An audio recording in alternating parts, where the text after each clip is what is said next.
Mas vamos lá, Jandrei o que está acontecendo no São Paulo é um negócio meio espantoso, por mais que a gente dê risada aqui. O São Paulo está vendendo todo mundo. E tem campeonato ainda pela frente, hein? Não é espantoso, né? Se você reparar o que está sendo o governo Casares, é a dilapidação de patrimônio, que é comum em alguns governantes, né? Como você vender o seu patrimônio a preço de banana. Se vocês encontram paralelos em outros setores da sociedade, eu encontro. E aí a gente não sabe, o Casares deve prestação de contas não ao Conselho do São Paulo, ao torcedor do São Paulo, desse plano de liquidação de jogadores a preço de banana, né, os jogadores da base, em nome de um plano de saneamento financeiro que a gente não tem nenhum esclarecimento, e com aquele asterisco de possível incremento desse plano de dilapidação da base com um investidor estrangeiro, talvez o tal do grego Marinax, que faz negócio com o Textor lá no Botafogo. Então, o Casares deve explicações, né? Continua devendo explicações. A questão do campo e a eliminação também tem um pouco de relação com a dilapidação do patrimônio, porque você perde a chance de avançar na Copa do Brasil e perde a chance de lucrar com a Copa do Brasil. Tem a janela que fecha aí em setembro, então se o São Paulo tivesse classificado, talvez fosse um cenário. A eliminação provoca a pressa na venda. Então, isso tudo foi 12 horas depois da eliminação, meio que escondida pela turbulência do derby, né? O derby meio que colocou a eliminação do São Paulo num segundo plano, né? Mas depois que a gente começou a discutir o Abel, o Corinthians, o impeachment, tem o São Paulo eliminado pelo Atlético que está na Série B, né? Mas aí, Tironi, eu discordo da parcial da enquete, porque mais que o São Paulo, tem o Internacional, né? O Internacional foi dos 4 clubes aquele que jogou todas as fichas na Copa do Brasil, em termos de mobilização da sua torcida, de priorização de escalação e tudo mais. O São Paulo não fez isso. O São Paulo fez, digamos, uma estratégia mista, né? Ele, na semana passada, ele jogou com o time quase que reserva contra o Atlético, priorizando o jogo do Brasileirão contra o próprio Inter, né? No final de semana. E ganhou o jogo do próprio Inter no final de semana com seus principais jogadores. Aí, na volta contra o Atlético, ele colocou mais titulares. Não todos, mas mais titulares. O Inter foi com tudo contra o Fluminense, perdeu para o São Paulo no Brasileiro. E como vai pegar o Flamengo na Libertadores, ninguém no Inter acha que o Inter vai passar pelo Flamengo. E aí passa a ter o Inter a preocupação em não voltar a se aproximar da zona de rebaixamento no Brasileirão. O São Paulo respirou um pouco no Brasileirão e tem a Libertadores, uma possibilidade que o Inter talvez não tenha, avançar de fase. Agora, para avançar de fase, você precisa de jogador. Para avançar de fase, você precisa de jogador e goleiro também, né? Batedor de pênalti. Para avançar de fase, muitas vezes na Libertadores, você precisa de jogador, goleiro e saber bater pênalti e defender pênalti. E foi assim que o São Paulo foi eliminado ano passado da Libertadores. Foi assim que o São Paulo foi eliminado na Copa do Brasil. Quando o São Paulo vai para uma disputa de pênaltis, isso assolava o Palmeiras até pouco tempo, né, Danilo? Ainda assola. Você tem a sensação da derrota, porque você não tem goleiro, ainda mais o Jandrei, e não tem bons batedores. Então, essa é uma situação para terça que vem contra o Nacional de Medellín. E o São Paulo, além de tudo, nessas 12 horas, perdeu um dos seus principais jogadores machucado, mais uma vez, Arboleda. Mais uma vez, um titular machucado do São Paulo às vésperas de um confronto importante.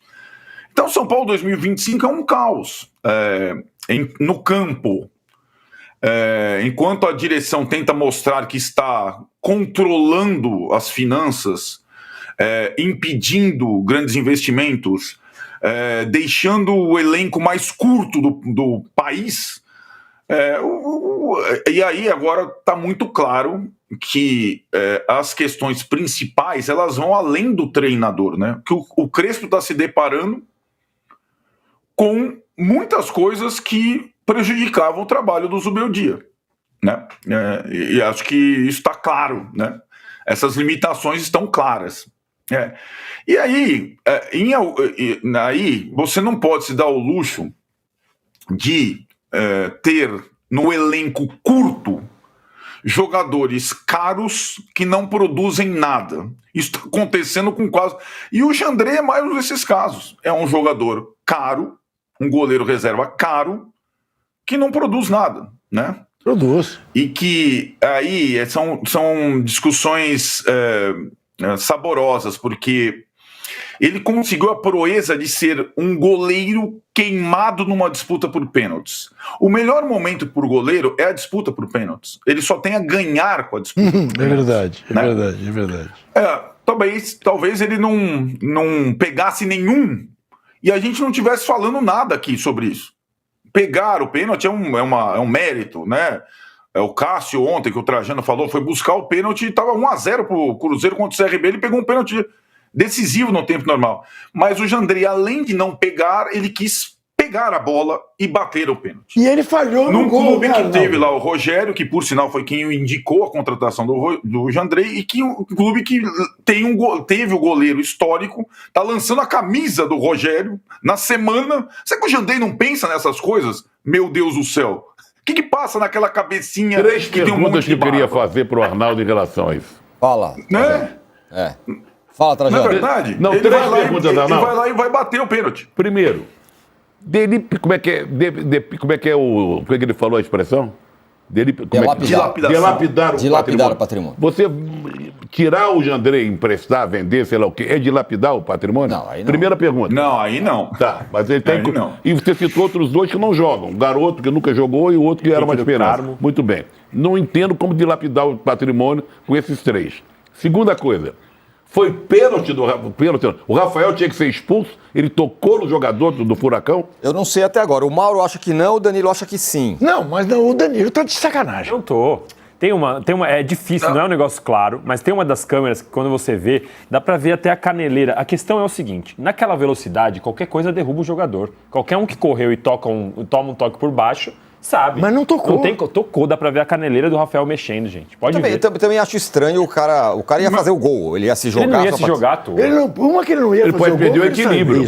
Ele perdeu o equilíbrio. Ele saltou e perdeu o equilíbrio. Bom, Arnaldo. Gente. Arnaldo, pro Arnaldo. Vamos lá. Se a gente tá discutindo até agora se foi ou não, o cara não pode tomar a decisão de dar um vermelho sem ir ao VAR aos 3 minutos do primeiro tempo. E a Scala era o único árbitro dos 8 jogos que não era FIFA.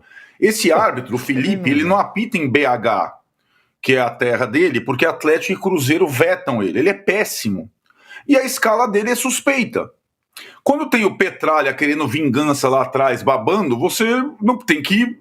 você viu como é que estava o ambiente? Você tem que ter um árbitro no campo que seja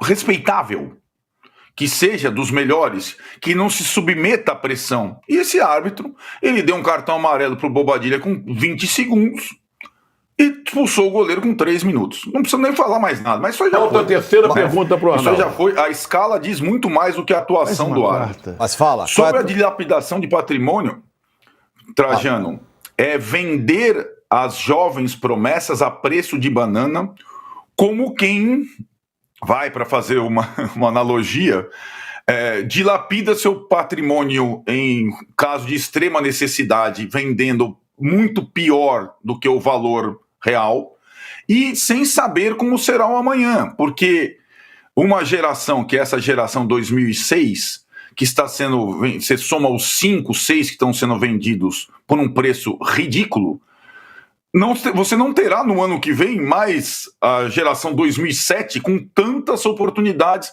Então você só está pensando em fechar o ano no azul, como está dizendo o Casares, mas a que preço, né?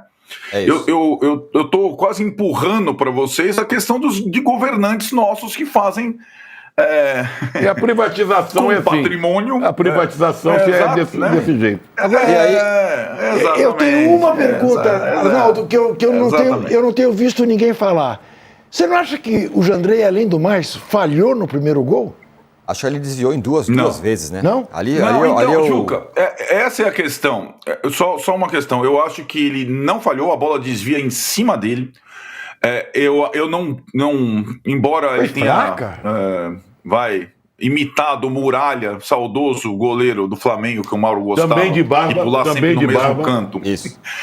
Ele não tem exatamente culpa nos pênaltis não defendidos, mas quando o sujeito, por isso que eu insisto, quando o sujeito decide pegar a bola e cobrar um pênalti numa decisão de forma patética, como ele fez, ele traz toda a responsabilidade. Até a terceira pergunta que eu não fiz. E por conta disso, ele não vai jogar mais pelo São Paulo. Fala a terceira pergunta é em relação ao pênalti, realmente. Será que no São Paulo não tem nenhum cobrador de pênalti? Pega um cara que chegou agora, o estrangeiro. O outro é o goleiro que engoliu 3 perus, sei lá o quê. E outro... O zagueiro. O Sabino que sai correndo e dá um pulinho como se fosse um ganso, sei lá. Você acha que ele vai enfiar a raquete? Será que não tem ninguém? Então a escalação foi muito estranha na hora da cobrança de pênalti. Trio que foi. Será que não tem um atacante lá, um meio de campo que é habilidoso? Ninguém sabe chutar a bola pro gol, pô? A gente vai pro intervalo, mas antes eu queria só ouvir o Mauro pelo seguinte, ainda sobre essa questão de patrimônio dilapidado e tal. O Flamengo lá em 2013, né, quando começou a sua reestruturação, abriu mão de uma galera porque falou assim, eu não posso pagar essa turma agora. Wagner Love, falou muito claramente, ó, esses caras aqui não dá. Pro Flamengo hoje não posso ter esses caras. Guerreiro, acho também, né? Guerreiro, é o que eu me lembro, ou não. Enfim, o Wagner Love eu lembro bem. O Guerreiro foi contratado. O Guerreiro foi contratado. Mas o Dorival Júnior mesmo, era o técnico assim, olha, nós não temos dinheiro para pagar você. Valeu, tchau. Nosso lugar é em outro. O que o São Paulo está fazendo agora, quando ele vende essa turma da base toda, não é exatamente isso. Ele faria isso se ele tivesse falado assim, olha, Oscar e Lucas, infelizmente não dá para eu ter vocês aqui. Então esse negócio da reestruturação do São Paulo também é para se discutir, o jeito que está sendo feita, me parece. Mauro. Claro, lógico. Até porque Oscar e Lucas custam dinheiro e não estão dando nenhum retorno técnico no momento, né? Tem isso, né? Claro que não é culpa dele, o jogador não se machuca porque quer. Mas não tem nada a ver isso aí. Nada a ver. Aliás, é bom lembrar, né? Uma coisa é você chegar ao poder e começar a recuperar o clube. A outra é você endividar o clube e depois, agora não vou endividar mais, agora eu vou começar a consertar. E não falar a respeito, que é o que acontece.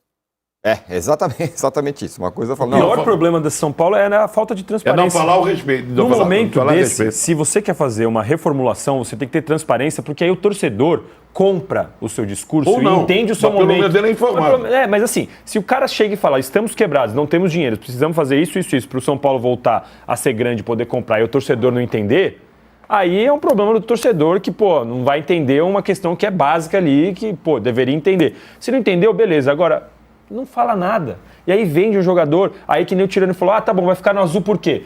Se ele falasse assim, eu preciso bater uma meta porque eu peguei o dinheiro emprestado do fundo, eu tenho tal obrigação a cumprir com o fundo, eu preciso estar no azul agora, eu preciso mostrar...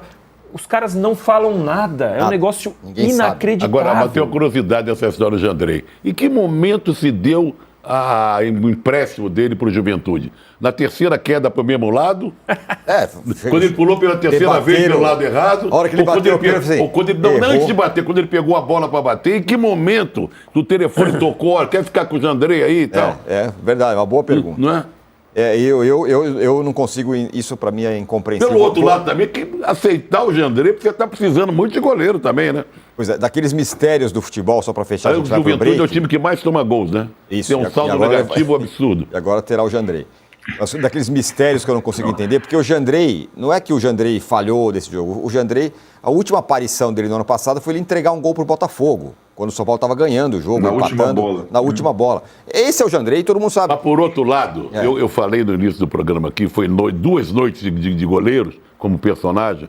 O Everson merece, sabe, todo o respeito, né? Porque não só ele defende como ele faz gol. E outro goleiro que vem muito bem, deu uma falhadinha nos dois jogos, mas muito bom, é o Gabriel Brazão. Sim. E outro goleiro que passou, deu a volta por cima é o Cássio. Sim. Que quando começou no Cruzeiro era uma tragédia, fim de carreira, não dá mais, jogador em atividade. Tá magro, né? ágil. Tá indo.